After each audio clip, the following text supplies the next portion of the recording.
एक विशालकाय शाही गुफा जिसके चारों ओर घना जंगल फैला हुआ था। उसके अंदर सिंहासन पर शेर सिंहराज बैठा हुआ था।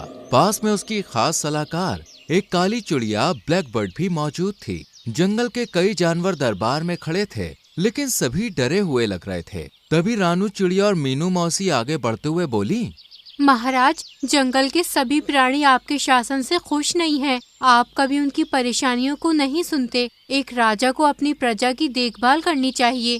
क्या बक रही हो तुम दोनों? मैं जंगल का राजा हूँ। मेरी मर्जी के बिना यहाँ कोई फैसला नहीं होता है। रानू चिड़िया और मीनू मौसी एक दूसरे की ओर देखने लगी।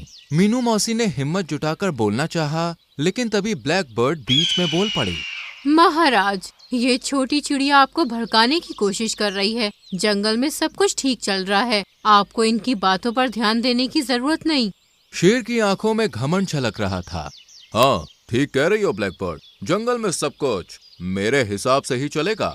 इतना बोलकर शेर ने गुस्से में पंजा उठाया और दरबार की जमीन पर जोर से पटक दिया। डर के मारे कुछ पक्षी उड़ गए, जबकि अन्य जानवर सहम कर पीछे हट गए। रानू और मीनू को समझ आ गया कि इस समय शेर को समझाना बेकार था। वे चुपचाप दरबार से बाहर निकल गई। कुछ दिनों के बाद जंगल का माहौल बदल गया। हरे भरे पेड़ों की जगह सूखी टहनियां दिख रही थीं। तालाबों का पानी लगभग खत्म हो चुका था। कई जानवर भूख और प्यास से कमजोर दिख रहे थे।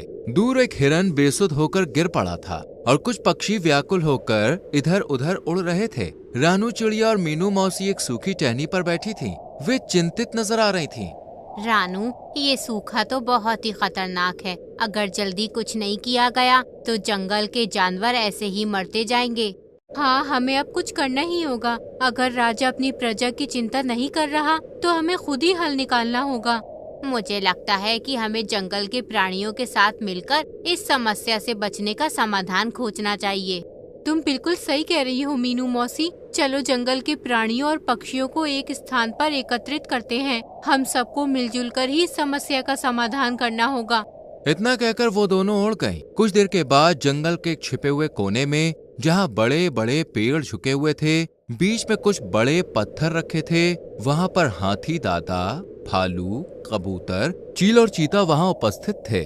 सबकी आंखों में चिंता झलक रही थी। रानू और मीनू एक टहनी पर बैठ गईं। हम सब इस जंगल में रहते हैं, लेकिन अगर पानी नहीं रहा तो हम जिंदा नहीं रह पाएंगे। हमें कुछ करना होगा। सही कहा दादा। राजा को तो हमारी कोई फिक्र ही नहीं है। मैं तेज दौड़ सकता हूँ। मैं दूर दूर तक जाकर देख सकता हूँ कि कहीं पानी का कोई स्रोत बचा है या नहीं। अगर कोई पुराना जल स्रोत है तो हमें उसकी जानकारी निकालनी होगी। रानू सब जानवरों की आंखों में उम्मीद की चमक देखकर मुस्कुराने लगी। लेकिन एक पेड़ के पीछे से दो चमकती आंखें झांक रही थीं। ये ब्लैक बर्ड थी, जो चुपचाप सब सुन रही थी। इधर शेर का महल जो अब वीरान लगने लगा था। चारों ओर सूखे पत्ते बिखरे हुए थे। शेर अपने सिंहासन पर बैठा ऊँग रहा था। तभी दरबार में तेजी से ब्लैक बर्ड आकर उसके पास बैठकर बोली, महाराज, जंगल में आपके खिलाफ बगावत हो रही है। क्या मतलब? रानू चिड़िया और मीनू मौसी जंगल के सभी जानवरों को आपके खिलाफ भड़का रही हैं। वो सब मिलकर आपके बिना इजाजत के मीटिंग कर रहे हैं। मुझसे बिना पूछे मीटिंग करने की उनकी हिम्मत कैसे हुई? जाओ, अभी बुलाओ उन दोनों को। मैं देखता हूँ कैसे जंगल में मेरे खिलाफ कोई साजिश रचता है। कुछ देर के बाद रानू चिड़िया और मीनू मौसी सहमे हुए शेर के सामने खड़ी थीं। दरबार में अन्य जानवर भी खड़े थे।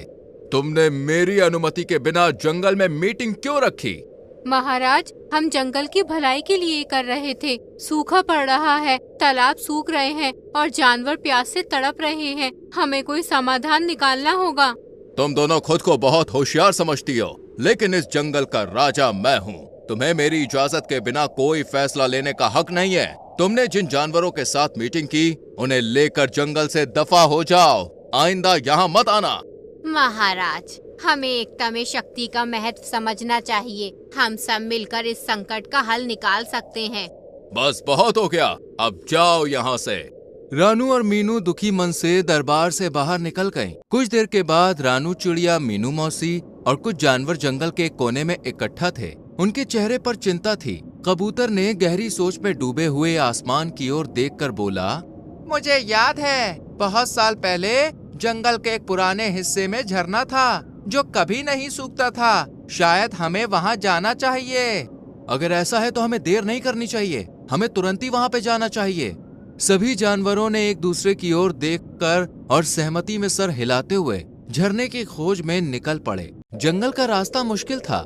चारों ओर सूखे पेड़ थे। तेज धूप से सभी परेशान थे, लेकिन फिर भी वे आगे बढ़ते रहे। अचानक झाड़ियों से दो भेड़िया निकलकर सामने आ गए। उनकी आंखों में भूख और क्रूरता थी। जानवर घबरा गए।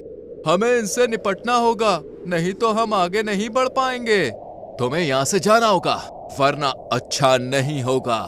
भेड़िए कुछ देर गुर्राए, लेकिन इतने जानवरों को देखकर वो वहाँ से भाग गए। सफर जारी रहा। गर्मी बढ़ती जा रही थी। प्यास से जानवरों के होंठ सूखने लगे, लेकिन सभी हौसले के साथ आगे बढ़ते रहे। कई घंटों की मेहनत के बाद घने जंगल के बीच से पानी की आवाज सुनाई दी। रानू चिड़िया चहकते हुए खुशी से बोली, हम पहुंच गए, ये रहा झरना। सभी जानवर खुशी से झरने की ओर दौड़ पड़े। झरना अब भी बह रहा था और उसके चारों ओर हरियाली थी। वहाँ की ठंडी हवा से सभी को राहत मिलने लगी। वो सभी पानी पीने लगे। उन सब ने जंगल के उसी हिस्से में बसने का फैसला कर लिया। देखा, जब हम सब एकजुट हुए तो हमें रास्ता मिल ही गया। इधर शेर का जंगल वीरान हो चुका था। सूखे पेड़, खाली तालाब और इधर उधर भटकते कुछ जानवर नजर आ रहे थे। शेर अपनी गुफा के बाहर बैठा था। उसकी हालत कमजोर हो चुकी थी। भूख और प्यास से उसकी चाल लड़खड़ा रही थी। क्या ये वही जंगल है जिस पर मैं राज करता था? यहाँ तो कुछ भी नहीं बचा। ब्लैकबर्ड एक डाल पर बैठी हुई थी। महाराज, धैर्य रखें, बारिश आएगी और सब कुछ पहले जैसा हो जाएगा। शेर ने उसकी ओर देखा, लेकिन इस बार उसकी आंखों में संदेह था। उसे एहसास हो रहा था कि उसने गलती की है। जंगल की वीरानी ने उसे तोड़ कर रख दिया था। आखिरकार उसने खुद ही अपने प्राणियों को खोजने का फैसला कर लिया। शेर कमजोर और थका हुआ भटकने लगा। उसके पैरों में अब ताकत नहीं थी, लेकिन वो हार मानने को तैयार नहीं था। अचानक उसे पानी के बहने की हल्की आवाज सुनाई थी। उसकी आंखों में चमक आई और वो उस ओर बढ़ने लगा। कुछ दूरी पर झरने के किनारे सभी जानवर बैठे थे। वो पहले से ज्यादा स्वस्थ और खुशहाल नजर आ रहे थे। अचानक उन्होंने झाड़ियों में हलचल सुनी। ये आवाज, कोई आ रहा है। सभी जानवर सतर्क हो गए। तभी झाड़ियों में से एक कमजोर और थका हुआ शेर बाहर निकल के आया। उसे देखकर सभी चौंक गए। महाराज, आप यहाँ? शेर की आंखों में अहंकार की जगह पश्चाताप था। लीजिए महाराज, पानी पीजिए। तुम लोग सही कह रही थी। एक राजा की शक्ति उसकी प्रजा होती है। जब प्रजा खुशहाल होगी तभी जंगल भी समृद्ध होगा। मुझे माफ कर दो। महाराज, आपकी गलती बहुत बड़ी थी, लेकिन अगर आप वास्तव में बदलना चाहते हैं तो हम आपको एक और मौका देंगे। तभी शेर की नजर पेड़ की डाल पर बैठी ब्लैकबर्ड पर पड़ी। उसके चेहरे पर एक कठोरता आ गई। इस जंगल में जितनी भी फूट और नफरत फैली, उसका कारण यही थी। इसे अब यहाँ रहने का अधिकार नहीं।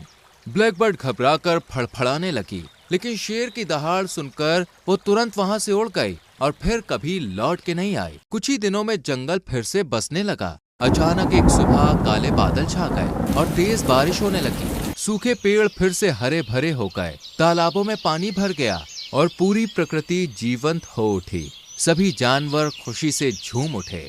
अब जंगल में हमेशा के लिए खुशहाली बनी रहेगी, क्योंकि अब यहाँ एकता और प्रेम का राज होगा।